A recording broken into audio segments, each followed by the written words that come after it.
All right, so we are recording, and we've got Liz and Charlotte and I on so far. This call is on March 12th, and it's our 1:15 call about sponsoring and building leaders. So we've obviously got about 3 weeks left of this incredible special, and I really want us all to start treating it and really talking to our teams like this is the end of January. We've got, I think because we've had it for a couple months, we're kind of taking it for granted. I know I've definitely slacked off on how much I'm talking about the opportunity. So I want to treat these last 3 weeks like they're the last week of January, which we all know we do a major push for bringing along people. Personally, I love this time of year to sign up because people are diving in when the action's really starting to pick up. So I think it's a really easy time of year to start. So the fact that we've got the January special in addition to one of the bigger selling months of the year is really good for all of us. Plus, people are booking shows now on our team, so really making sure that part of their spiel, part of their language, part of their, how they're talking at trunk shows centers around sponsoring. Because I think with all of our stylists, including us sometimes, it's easy to all of a sudden kind of forget to talk about it. Like we get so focused on the sales and the specials and those sort of things, we barely mention it. We might mention it once at a trunk show instead of asking every single person. So I would love to hear from you two what you're doing with your teams right now about sponsoring, to really kind of help all your new girls sponsor, to help your old people potentially sponsor, and then personally yourself. Like, let's just start brainstorming ideas about what we could do. Sorry, I'm eating an egg. Charlotte, since you're unmuted, do you want to go first? Sure. Well, honestly, I'm not really doing that much with sponsoring with my team. I kind of feel like I'm like rebuilding. No, I don't feel that way. I am rebuilding. Because, one, just being in a new area, but also, my team's like pretty inactive right now. So I need to like find who those new people are going to be. Okay. So what about your stars? Do you like your leadership teams? Do you feel like they're kind of re-engaging now and getting back to where they're working to fill their calendars? Or like what are they are kind of. Okay. So then obviously sponsoring personally is going to be huge for you this month. So what could we do? Because I think a lot of people are in your shoes right now. They're just still waking back up. They're like winter hibernation. So what could we do to really shine the light on sponsoring beyond the weekly meetings? And then obviously we've got maybe a fun challenge, or I don't know. Let's think. Liz, any ideas? Well, Charlotte, you're definitely not alone. Sorry, go ahead. I was going to say for my team, I don't really think that the weekly Meet Stella and Dot is very effective because I don't think anyone's even like paying attention to it at all. Okay. That's just some honest feedback. Yeah, good. Yeah, I agree. And Charlotte, you're definitely not alone with the rebuilding aspect. And I feel like everyone on my team right now that is active has signed up since January. And I have a couple randos, hobbyists that are here and there having trunk shows, and then of course my two mini mavens, Leah and Sarah. I say mini because they don't get on any of the calls, but I know that they are watching the playback, and I know that they're working really hard to grow their business in their lifestyle. So I love that, and I'm so excited for them because, like I said, anyone who's active right now they have signed up since January, or I have signed up since January. So really new is the glue is like the key to this business right now this time of year. And I'm wondering if we can so we had, this big booking push for the past couple of weeks. And I feel like that definitely made a significant dent in everyone's pipeline. I know for us, we added 7 shows over 5 days, which we never, ever would have done had I not made it a focus. So, and it was all those new girls. It was everyone since January plus the leaders who have been working on building their calendars. So could we take that momentum and energy and just flip it onto sponsoring? Like same ease, same you know, consistency, same action, but just now we're focused on, okay, you have all these shows booked. Here's how we're going to use them to grow your team and to sponsor and to bring new. Yeah, I definitely think, yes, that's so smart. Linking those two together. Like, you book these shows now how are we going to sponsor those shows? And I was always thinking, the booking blitz works so well. Why not make tomorrow night's a sponsoring blitz? Sponsoring blitz, yeah. Which is what this booking blitz end up turning into the sponsoring blitz. Turning. It's so hard when I can't see you guys. I don't like doing this over the phone. But yeah, the booking blitz turns into a sponsoring blitz anyway, because you're reaching out and you're like, well, what if I could just say this to her instead? Like, she should be a stylist instead of just booking a show. So I think doing a blitz, but with the focus on sponsoring, and then even doing like the Add 10 challenge again. Like, Kelly, I'm sure you have access to that video, or there's something like some other sneak peek that the executive leaders could get. Be like, okay, we're going to do the same challenge this week, but if we add 10 new stylists, then you get X, Y, and Z. I don't know. What do you think? Yeah, I love that idea. I don't know if we'll be able to do the Blythe video, but I love the idea about the Add 10 sponsoring conversation challenge, like some kind of a challenge about reaching out to 10 this week. Because it was just putting the focus on the booking that made it happen. Like, I was talking about it. We did videos. We were blitzing. I did a personal team blitz that I actually copied after Victoria. She sent out, actually, this is brilliant, and maybe, well, it's recording, right? We're recording this? Okay, so maybe she could share it, but she probably wouldn't mind me sharing it. She sent out a message to 10 girls, so a text message to 10 girls on her team saying how much fun she's been having on these booking blitzes with other girls from different teams, and she wants to help everyone kind of get to their monthly product credit goal. And she wants to invite just these 10 rock stars to a booking blitz. Which night this week would work best for you? Here's some time options. And she had like 6 or 7 girls hop on. And I did the same thing and picked a combination of like new stylists and veteran stylists. And we had 6 girls on this booking blitz. And I did not post it on Facebook. I didn't put it in our team page. It was just a personal text invitation with my Zoom link. And people want to do more. We just need to give them the opportunity to raise the bar themselves, Yeah, and by like making it like that it was a special invite, you made it feel much more exclusive and made them exactly. And anyone and everyone can get on. It doesn't feel special. I love that. Yeah. I think another idea. So because it's kind of like a combination, I feel like, between my team being more disengaged and just like engagement being down. I am going back to like, again, reevaluating like what are things that I used to do that I don't do as much anymore. And I used to be way more on top of like personally reaching out to people, calling them versus just sending like a text. And so I'm trying to get back to that more and right now and checking in with people about what their goals are. I had some really good like coaching conversations with people last week on my first and second line.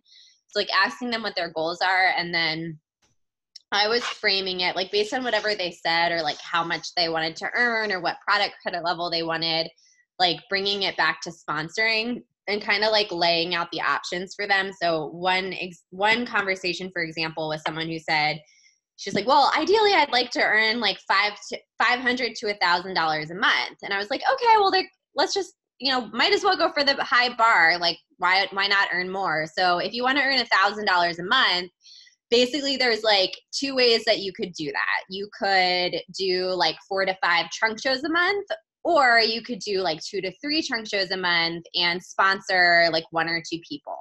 Like which one sounds better to you? And she was like, well, probably the second one, because like I don't have as much time to do shows. So I would rather do fewer shows and have people on my team. And I was like, perfect. Let's talk about that. So I think I'm just trying to weave it into my conversations more, like make sure that I'm talking about it all the time. I don't know, like, I'm curious for both of your perspective. Like, why do you think it is that it seems like it's so much harder to get people on our teams to sponsor? Is it like lack of interest? Is it because they feel like they don't have the skills, or is it, I mean, I'm sure it's like some kind of combination of all the things, but. And so I think also there's a stigma, at least for me, when I started in like my curl stuff, it was like, you know, I want to do this, but I don't want to have to like sponsor anyone. I don't have to like grow a team. I don't have to like, I'm not required to bring anyone along, am I? Like they almost associate the team aspect with the scammy side of some of the other MLMs that are out there. Do you know what I mean? So I know that was an issue we were running into, and I forget what made me flip my way of thinking, probably Hoopla. But I was talking to one of the girls about it once, and I said, well, you wouldn't be here if I didn't sponsor you. I was like, if I hadn't asked you about it and we didn't talk about the opportunity, you would not be making the $1,000 you made last month. And she was like, huh, that's true. I was like, so yes, I see what you're saying, where like it could feel icky, but you're only going to feel icky if you're acting icky. Like if you are reaching out for a selfish purpose and you're saying like, join my team so that I can get X amount of dollars, then yeah, it's going to come off icky. But if you're sharing the opportunity because we have something incredible to offer, it's going to feel natural. And there's people who say no, just like they do when you ask them to buy a necklace, you know? So it's going to be the same. I think it's changing the mindset that this is just part of the conversation. Mm-hmm. Like part of the process of being a stylist is sharing it with other people, because if we don't do that, we wouldn't have you. And we literally, one person can't own all the sell and dot. Like one person can't sell all the things to all the people. It's impossible. Just like a new Starbucks opens around the corner every 5 minutes, we need new stylists to take over that demand. Yeah, and I think that that's also true. And I think that it's us regularly talking about it. Like last week, we decided to focus on booking, and we booked 125 shows because we talked about it. We banged symbols about it. So I think as leaders, we have to remember, because at the beginning of this call, all of us were like, so what are you doing about this to help your team sponsor? We're all like, like we forget that too, you know? And so I think a few things. I think one, focusing on it in our training every week. I think our tips from the top next week should definitely be about sponsoring. 2, having the sponsoring blitzes. 3, every time we have a coaching conversation with somebody to say, oh my gosh, like who would be fun to do this with? Bring along. You know? And those new stylists, obviously hyper focusing on associate, which I think we've all gotten that to be a pretty regular part of our sponsoring, our training of our new stylists, but really helping people bring people along after that as well. And like Liz says, make it seem like a normal part of the process. And we have to constantly remember, just like when we have the balls in the air and we're constantly going back to, okay, these 2 are going well, and we have to pick up this one, and we forgot about that one. It's the same kind of thing with coaching on sponsoring. It's an easy ball to drop because we're like, well, they need shows first before they sponsor. But then we forget to go back and be like, oh yeah, let's sponsor too. Now you've got these shows. How can we sponsor at those shows? Or now you're doing these regular reach outs. How can you open with the opportunity? That sort of thing. And also making it accessible. Like they don't have to be a top leader to sponsor, or to sponsor well, or to want to sponsor. You know, like I feel like, you know, I love the tips from the top videos. They're incredible. But I wonder if we do a sponsoring one, if we bring someone in to lead it, who has signed up since January, who's been sponsoring. Yeah, maybe we'll get Victoria's 2 new girls to do it. Yeah, because then you can see a new face and you're like, oh, these girls are new. I don't recognize them. They haven't been on every leaderboard and every list of top earners. You know, I don't know who they are, but they're sponsoring them. Maybe I can do it too. Yeah, especially since they're sponsoring so much in Jumpstart. That's a great idea. I'll reach out to them about that. Oh gosh, you just said something that made me think of something, and now I just lost it. What was it? It was right before you said leading tips from the top. Okay, well, it'll come back to me. How the executive leaders don't have to. Sorry, go ahead. Oh no, I was gonna say. Oh my god, I lost it again. Hold on 1 second. The second part of this call was building leaders. So again, we're doing this personally ourselves, but kind of looking down through our reports and figuring out, because like Virginia was a great example of that earlier, of somebody who was like, well, she's got 9 shows, but I think we're going to wait till May. And she, in her head, May is a better month for her. So she's assuming that May is going to be a better month for this girl, where this girl's already set up her March. She's got a booming March. Like this is the month to go for it. So looking down, really digging through reports as a leader and finding all of those potential associate stylist promotions and reaching out to them. Finding all of those, that could be anyone who has one show, reaching out and being like, okay, we've got 3 weeks left of this incredible sign-up special. You've already got a show. You bring along one front end launcher this month, boom, you're promoting to associate stylist. Finding those senior stylists, finding all those like who could bump up one level. Kind of doing what we did on the call today. There was a reason I didn't make our noon call about inspiration and general ideas today.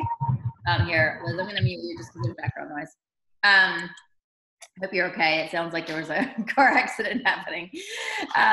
But really, I wanted today to get back to like what my coaching calls used to look like, which is, okay, where are we versus where we want to be? So it's time now that our teams are starting to book, and hopefully we're going to get them starting to sponsor, getting all of our leaders and potential leaders thinking, okay, where am I versus where I want to be? What specific thing, what holes do I need to fill? And kind of getting back to that place, because it is the month we're coming up now on those promotion months. If we can get them kind of laser focused in on, I think the last 2 months have been a lot about kind of building momentum and, getting the skill sets back and all of that. Now, how can we take those things and implement them into a specific plan?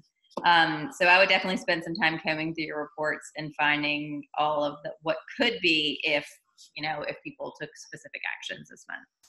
And really focusing in on why it can happen now versus later.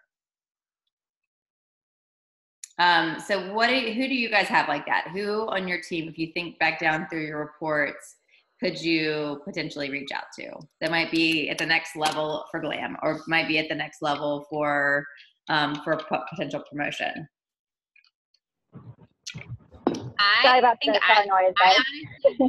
I honestly need to go back to like Q4 because no one's really been doing anything aside from Virginia's team. I mean, they're like really on fire, but everybody else has been like fairly dormant these past 2 months. So I think for me, it's more going back to like who was really fired up in Q4 and reconnecting with them. What are your goals now? And then doing like a pacing group with them to keep everybody like taking the actions. Okay. That's a good idea. How often Charlotte, because I know you have several leaders who are part of this group, they don't necessarily get on the calls. Do you all afterwards with your girls, do you send them the links to these Zooms? That might be something to start trying instead of, because I think what's happened is the people who aren't super engaged in these Tuesday training calls are just avoiding all of it because they just don't even know where to look. They see this thread a mile long. They see Marco Polo's a mile long. Maybe with your particular downlines that are part of this, and you don't even have to send them all of them, but if there was a particular one that spoke to you or you thought would apply to them, maybe send that to them and be like, hey, on your car ride home from work today, listen to this. I had a lot of great ideas that I think you would love. And maybe. So Carly, sorry. Go ahead, Liz. I definitely do that every week. So I send the recordings once you put them out to them, but I send them a polo and do a quick recap of my top takeaways. And I'll be like, this made me think of your girl so-and-so, or this part of it is perfect for what we were talking about yesterday. And you said you were having trouble with follow-ups. Like, take a look at this video and watch this part for this thing. So I'm giving them kind of like a follow-up, like a, top takeaways kind of thing, but then also giving them the link to go back and watch the video when they can. And I think that's helpful because, like you said, a lot of people, I think once they realized that it was too much, because it was at the beginning in January, it was a lot. Yeah. Like it has definitely calmed down since then, and I feel like it's extremely manageable now. But if you were doing this alongside another full-time profession, like that's going to start getting extremely overwhelming, and it might be the first thing to get cut from their business. So I think giving them the idea that we're kind of just, it's a lot simpler now. You don't have to, there's not a million things to keep up with. It's just giving yourself the okay to work on yourself a little bit each week before you dive into your business. Yeah, I love that. Yeah, I love the idea about doing a little video or a polo of your top takeaways from the calls today. That's a great idea. I usually send it to, Leah and Sarah, and then Amy, because she always is on Parker duty and can never get on this time. So I have a little list of takeaways that I send after on Polo. I just love Marco Polo. I think it is the most incredible thing. And it's so funny. I added, I made it part of my new stylist training in February. So anyone who joined our team in February, I was like, oh, so you're going to download Mimi and Dottie and Marco Polo, and this is what we're going to do. And the girls who are on Marco Polo are so much more active and excited, and I'm connecting them with other girls from different teams, and it's just a really good way for them to feel a part of the community right away without having to wait for a meetup or figure it out on their own, you know? Yeah, I've got to get better about it. It's one of those things, it's the first thing to slip my mind. I liked it when I was doing it, and then you forget about it when you get away from it. Okay, love that. Okay, so what else can we do? Like, what else? Sponsoring, building leaders, anything off the top of your head that we are not doing right now that maybe we used to do that we could do better? The only other thing that, I mean, this might be kind of like just a different direction, but I'm curious, obviously there's like meeting people at shows, doing Meet Stella and Dots, doing pop-ups, like all those things. I'm just thinking about myself and like being in a new area. And I even have like some like coffee we've set up with people to like pick their brains about where to meet people, stuff like that, who are like from this area. But have you ever tried any type of like local advertising, like just to reach people and promote the opportunity? Like I'm trying to think of like any out of the box ways to just meet people, because like I don't necessarily feel like doing throughout all of January and February, I had a standing weekly Meet Stella and Dot every Thursday, and like it really didn't lead to anything. I don't know that people really look on Eventbrite for events. And it's like I'm putting it out there on Facebook, but it's not really like reaching people. Like, do you have any other thoughts about that? Well, I know that, so I have heard people in the past. There was a woman in my neighborhood who was like, she's one of those, like she jumps from company to company and then tries to figure out if it's a really good comp plan. If it's not, she moves on. And she used to do all kinds of stuff. She used to do a lot of YouTube videos. She used to do, I think she did Craigslist. I mean, a lot of things that I remember Danielle and them being like, don't do it, it's dangerous. But she talked about that a lot. But for you particularly, Charlotte, I feel like, whereas the Meet Stella and Dot, Cindy Birmingham will still to this day is a big believer and go sit at a coffee shop and post it on Eventbrite each week, make it public, blast it out there. But that's never really worked for me either. But pop-ups, do you feel like you're regularly seeking out every single week public places throughout Raleigh and Durham and Chapel Hill that you could do a pop-up? Yeah, I already had one earlier this month, and I have two more. Unfortunately, the most recent ones that I've had, it has rained every single one. So like the pop-up, I had a pop-up on March 1st at a super cute boutique. Like I really adore the owner. Like she and I have just been able to like form this working partnership that's been great. But literally one person came through the door the entire time that I was there. Like I mean, that's like totally outside of my control, but. Would she let you come again? Oh, absolutely. That's like the third time I've popped up there. So I definitely can go again. Yes, I'm always like looking for pop-up opportunities. Yeah, I feel like that's getting out in public is going to be probably your easiest way. Also, do you look at a lot of networking events, local networking events, things like that? I don't really, because honestly, when I've done them in the past, like I've never had anything productive come from them, and they like are torture to me.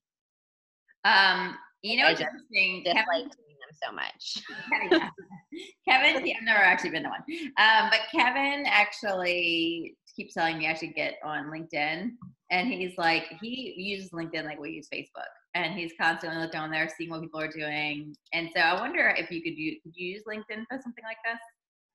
I have a LinkedIn profile, but I'm definitely not a LinkedIn like guru or anything. So, but yeah, I could definitely. Yeah, check that out. I have no idea personally if that's an angle that would work, but yeah, I'm just trying to throw out outside of the box kind of things. Yeah, that's a good idea.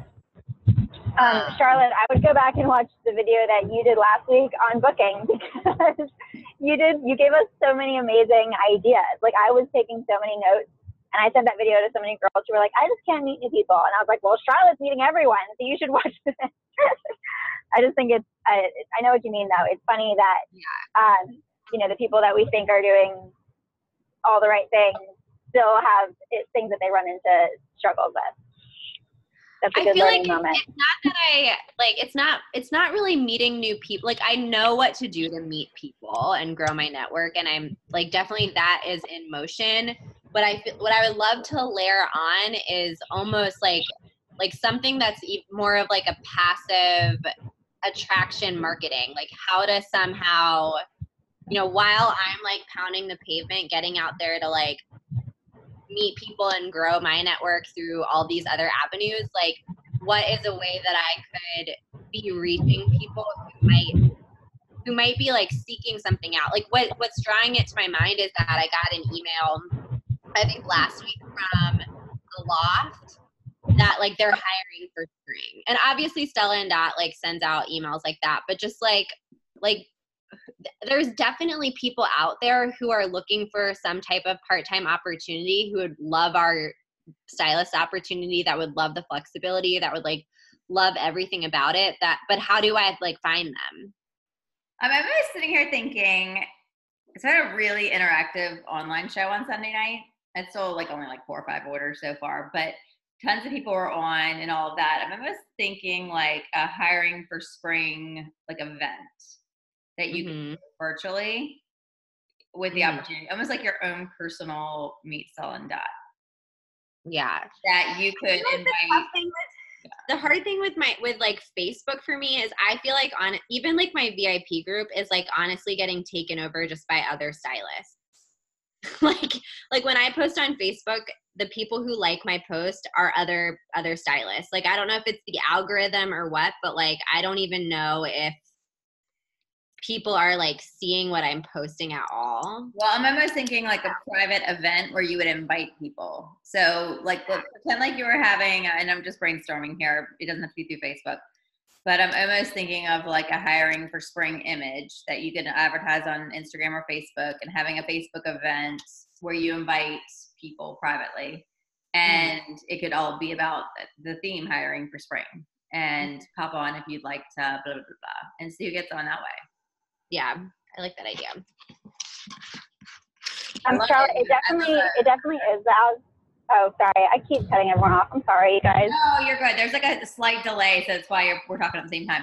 I almost want to create a hiring for spring like image really quick that we can use. I like that idea. Charlotte, it's definitely, I know what you mean. The same thing's happening to me. I also think it's a combination of people getting away from Facebook. I know a lot of our generation is not on Facebook nearly as much as they used to be, and they are starting to like consciously get off Facebook. I don't know if it's just off social media in general, or if they're going to Instagram or something else, but the algorithms also will pull posts of people or of interest that you like. So that's why your newsfeed is probably filled with stylist stuff, and that's why mostly stylists see your posts. Totally. So I'm wondering if, Instagram is probably just as bad, but I wonder if creating more of like brand awareness on Instagram, like I don't know much about it. That's one of my 2019 goals was to like be better at Instagram. But I think doing more like your story and like seeking out, there's like different hashtags you can like see who's posted certain hashtags. And I know that's how people find me, is like I'll hashtag style, and then all of a sudden I'll get like a random follower, and I'm like, who is this person? So we're just messaging those people and like seeking out that type of person that you want on your team. I forget, Kelly, were you talking about this the other week or someone else? Like, if you want to hire someone that works in X company, then go meet those kinds of people, or go to that area and then start talking to those types of people. Like if you want to do a pop-up, if you want to meet women who like to drink wine, go do a pop-up at a winery. So maybe people that are out there that want something like Stella & Dot, or want to do some kind of like Instagram influencer type thing, go look at who's following those influencers and start reaching out to them. Yeah, that's a good idea. That sounds like Sam. I don't know. That sounds, I can hear Sam there. Yeah. If you want to meet women who drink wine, go definitely. Yes. Kelly, that's what she did. sorry, that's what she did in January to sponsor all those girls was Instagram mostly, I know. But go ahead, Charlotte. Have you sponsored a lot of people from like referrals? No, I just got a referral from somebody in Williamsburg who I met at a show, and I made a really big deal about being no stylist there. And she actually sent me a message. This is the first one I've had in years. And she sent me a message saying, someone who I think might want to be a stylist. And I reached out to her and we chatted on the phone, and she's kind of dragging her feet. Like she's doesn't even want to do a show yet. So, but that's the first lead I've really had. I probably do not work referrals enough. Most of people I sponsor is people I meet in person at shows, not even online, in-person shows or pop-ups. All of my people so far this year, I had 2 in January and 2 in February that were all from pop-ups, but only 1 is really doing anything. Mm-hmm. The other 3. I feel like it could be a really echo. I feel like it could be a great way to just connect with new people of like, if I, meet someone for coffee or whatever, to talk to them about the opportunity. And then even if they decide it's not for them, it's like, okay, well, like who else do you know? I mean, I guess that's kind of the same thing as like booking a show with them. It is, but I mean, the people who actually do get a ton of referrals say they ask for them. They talk about that all the time. They say, every time I talk to somebody, I ask for a referral. Who do you know who would love this? Who do you know who's looking? And actually, when we realized, my hostess from Thursday night, one of the girls who couldn't make it, she goes, now, because I kept talking about opportunity. This is out in Irvington, Northern Neck. And I'm going to follow up with her right now and say, hey, oh my gosh, I'd love to connect with the girl that you thought would be so good. Because the show was like, so-and-so just lost her job. She'd actually be really good at this. And I, of course, left the show and went home for the weekend and kind of forgot to follow up with her about it. But I'm going to reach up right now. So I think asking for the referral with every hostess, every customer, every stylist opportunity that ended up not coming to fruition would be huge. Like I should actually reach out to the girl dragging her feet in Williamsburg, because that might light a fire under her to do it. If I'm like, who of your friends would be good at this? Yeah. I mean, I definitely have started asking for referrals more and more, like especially once I started Maven last year. I've had a few people give me people to reach out to, but I've not had anything actually like come from it yet. So I mean, obviously it doesn't hurt to keep doing it, but just curious. Yeah, I love that. Okay. Thank you for reminding me of this. If this girl ends up signing up, you get credit. I'll send you something sparkly. All right, guys, let's hop off at 2:00. We've got an open Q&A. So if you've got anyone on your team who you want to get in front of us with, hearing advice, that sort of thing, quickly message them and send them the link and tell them to hop on it too. All right. Bye, guys. Thanks. See ya.